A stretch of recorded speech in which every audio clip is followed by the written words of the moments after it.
si Eddie. Sandali lang po. Hinay lang tayo, Aling Gloria. So bakit po ninyo nasabi na hindi kayo makapapayag na inaapi ang inyong pamangkin? Naapi po ba talaga si Cecil? Opo, inaapi po talaga. Kasi ito si Cecil nagsumbong po sa akin na ito daw siya, ito, yung matanda na to, sabi hindi daw niya magustuhan kasi walang modo, walang galang, mapili daw sa pagkain. Kasi ma'am, mula nung maliit, alam ko, ayaw talaga niya yung, ano na yung parang sipon yung... Bakit? Kayo ba kasama ni Ide? Hindi! O, nan, ba't nang himasok ka sa buhay na may buhay? Hindi ako na nimasok, nagsumbong api-api mo. Dahil... Nabungal ka na lang sa chismis mo. Bungal ka na sa chismosa. Paano ka man igagalang? Paano ka igagalang? Na ikaw sinungaling ka? Anong ginawa mo sa kanya? Aling Gloria, sandali lang po. Gaano po katotoo na nahuli po ninyo si Eddie? Galing po ako sa palengke, ma'am. Mga Aha. alas 7, dumating po doon po sa likod. Sabi ko, ano ba yun? May dalawang tao, babae at saka lalaki. Ito naman yung inday na yun, nakatayo. Tapos yung lalaki, nagharapan sila, hinakap. Halos hubaran niya ang damit, tapos naghalikan. Pagtingin ko, ang asawa pala nitong Titingnan mo! Ako bang nadala sa buhay niya? Parang anto. Paano ko sinadala? Ay, hindi kayo! Okay, sandali. So, ang sinasabi ninyo, kinukonsinte, Aling Gloria. Mga dignidad. So, ang sinasabi po ninyo, Aling Gloria, kinukonsinte Konsentidorya talaga ni yan, ma'am. Aling Edita, si Eddie po. Opo. Ganon. Paano, ma'am?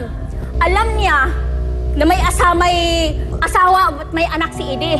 Bakit gusto niya kay Inday? Sabi niya, magpapit daw, tahimik. Paano yung babae na si Inday nagbibigay ng merinda, pagkain, Talaga? alam niya, utang sa tindahan ko. Gusto mo? Mo bayaran ng utang ni Chang. Ang laki na tindahan mo! Binabayaran yan! Okay. Bakit hindi ganon? Okay, Aling Gloria, bakit hindi imbis po na nakikipag-away at nakikipagmurahan ang pamangkin ninyo sa nanay ni Eddie, bakit hindi po niyo sa tinuruan na gano'n ang gawin? Magbigay ng merienda, makisama. Kung yun sa palagay ninyo ang kiliti ni Aling Edita, bakit hindi yun ang ginawa mo kung talagang mahal mo si Eddie? At napag-alaman na namin, diretsahang tanong, binubugbog mo pa pala si Eddie, talagang lalayo sa'yo. Paano di bubugbugin yun? Napakasinungaling nun. Yan pala Sabi kaya. nga, Kaya naglilip siya ng trabaho, yung pala ng palaki.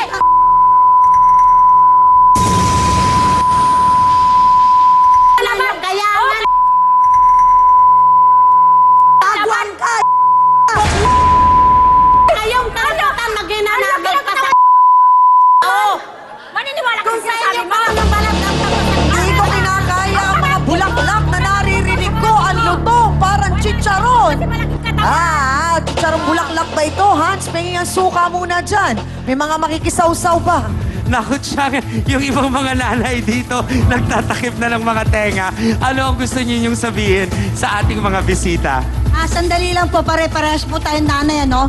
Pa. Dapat po, Aling Edita, kayo, nanay po kayo. Kasi sabi niyo, may 5 kayong anak. Huwag niyo tututukan na siya lang ang hihinga niyo ng hihinga. Ano yun? Hindi mo ba na...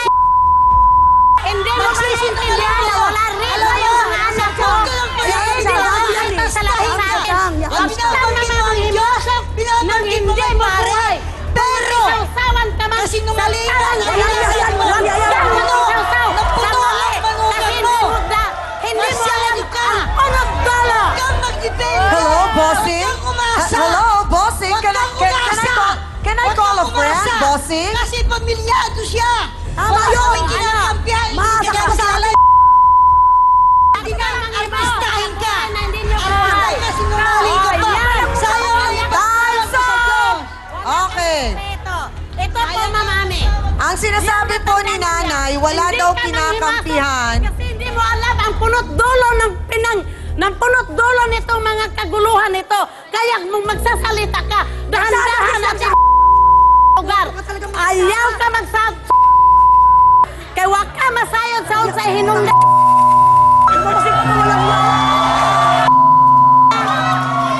Chang, bakit lahat kaaway nila? Galit ka! Kasi wala ka ng pirang ibig mo! Wala ka na makuha! Wala ka na makuha! Hindi ka marunong magtutugis! Big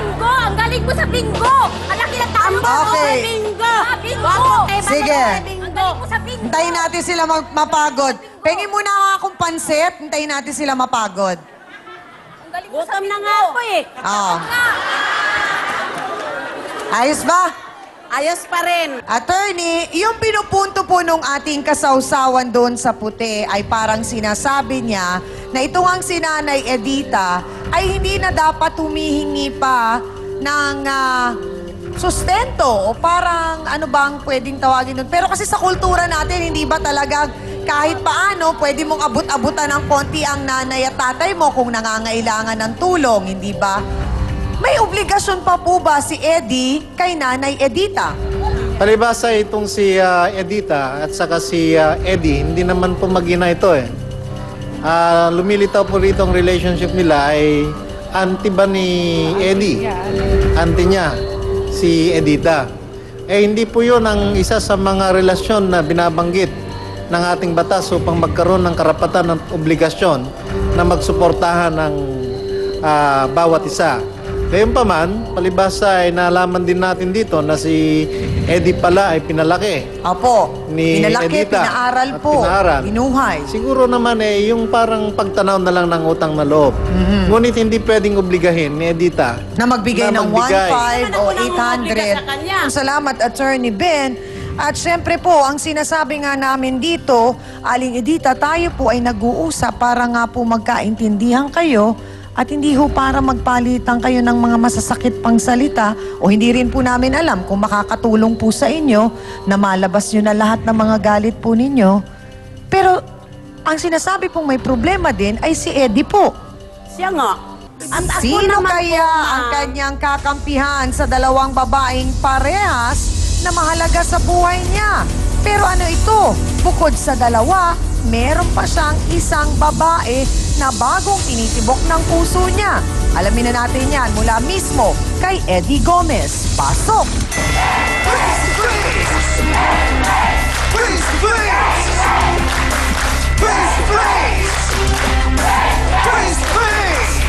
Sandali lang, Eddie! Babae! Sandali lang! Anong ginagawa ko? Eddie! Babae yan, Eddie! Ako pamatayin mo! Ha? Eddie, babae yan. Tuloy-tuloy na ba? Sobra ka! Eddie! Hindi sabi. Gusto ko kayo na ito. Nakita ko na nga eh. Tama na nga. Bakit ka galit na galit kay Cecil? Yan ba yung pinaaral ko sa iyo? Nandito po yung mami. Hiniwalayan ko. Lahat ng bagay ibinigay ko sa'yo. Lahat, wala akong pagkukulang. Iniwanan ko si nanay. Ikaw pinili ko. Anong ginawa mo sa akin? Ginawa mo ko. Gusto mo pa akong patayin. Bakit hindi ka napapatay? Nahuli ko na kayo! Ano na uli? Kailan? Baka sinangit sa baka sinungaling mo! Gaano ka totoo? May iba ka ng kinahuhumalingan ngayon. Bago po ako, ma'am, umanap ng ibang babae na kaibigan din niya. Kasi kung may problema ako, sa kanya ako lumalapit, kay Inday. Ano ba ang problema mo kay Cecil? Kasi ito po yun, ma'am. Pag umalis ako galing ng bahay, ako muna maglalaba ako niyan. Bago pumasok ko ng trabaho. Pagdating ko niyan, Bakit hindi kung siya ano sinampay maglaba? iniwan ko, yun pa rin ang kukunin ko. Ako rin magtutupi. Ayun. Pag-alis ko, ako ang magsasayang sa'yo. Ako ang lahat na magkaparang. Wala kang masabi sa akin. Pag pumasok ko trabaho, kung magsisweldo mo na ako, bibigay ko sa'yo ng sweldo ko, kumulang lang ng 20. Saksakin mo na ako agad. Tapos ay sabihin mo si nanay, papatayin mo pa. Bububukin mo pa. Ano bang klaseng asawa? Hindi kaya ang nangyari dito, Cecil, ikaw na mismo ang nagtulak palayo sa kinakasama mo dahil hindi mo pinahalagahan, hindi mo pinahalagahan ang mga ginawa niya para sa iyo. At ngayon wala na siya sa piling mo. Saka ka nang hihinaya. Tama nanay ko, totoo yan. Tingnan mo ang katawan ko. Hindi ka kita pinapagawa sa bahay kahit ang bata, kahit magkadagot-dugas, tuturo ko pa sa akin. Lumalapit si nanay sa akin. anak, bigyan mo ko ng 1 piso. Nagugutom ako. Bili mo lang tinapay. Kinukusinti mo nga yung nanay Ay, mo. bubunutan ko ng pera. Kinukusinti mo. Makita Sumagot-mungit ka. Sinungaling ka. Bigyan mo lang, suntok ang puti mo sa akin. Cecil, Sinungaling hindi ka. ka lalong mananalo sa laban na ito. Mga kasausawan, alam ko pong sabik na kayong makita kung sino ang babaeng tumalo sa beauty ni Cecil. At sa kanyang araw, boto si Aling Edita at matanggap kaya ni Cecil na ito na ang pinalit sa kanya. Pakaabangan po ninyo, magbabalik ang nag-iisang kasalo nyo sa umaga, ang Face to Face. Sandali lang. So ang tanong po ngayon, Aling Edita, talagang mas boto po kayo kay Inday. Oh, binibigyan kasi niya ng pera. Sa ganun lang po, ma'am, sa ugali, talaga Ugali, ako, with the ugali ka. comparison of the habit, I am favor with Elizabeth. Why po? She knows how to respect and have the decent quality. Hindi mo tinignan yung mga kaibigan natin. And I do believe everything happens for a season, a reason, and a lifetime. And I'm really sad and everything.